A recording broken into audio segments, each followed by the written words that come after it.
السلام علیکم دوستو، ابلیس تمہیں برائی کا حکم دیتا ہے اور اللہ تمہیں اچھائی کا حکم دیتا ہے۔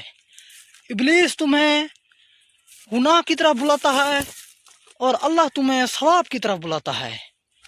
ابلیس تمہیں نیکی سے روکتا ہے اور اللہ تمہیں نیکی کی دعوت دیتا ہے۔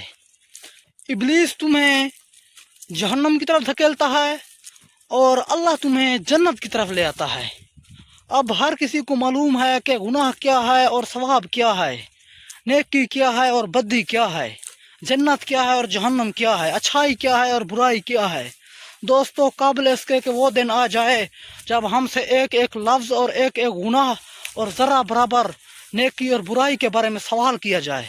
بہتر یہی ہے کہ اطاعت پروردگار، اطاعت الہی اور کلام الہی کی طرف آؤ اور نیک کام کرو کہ شاید اس طرح ہدایت یافتہ ہو جاؤ۔ شکریہ۔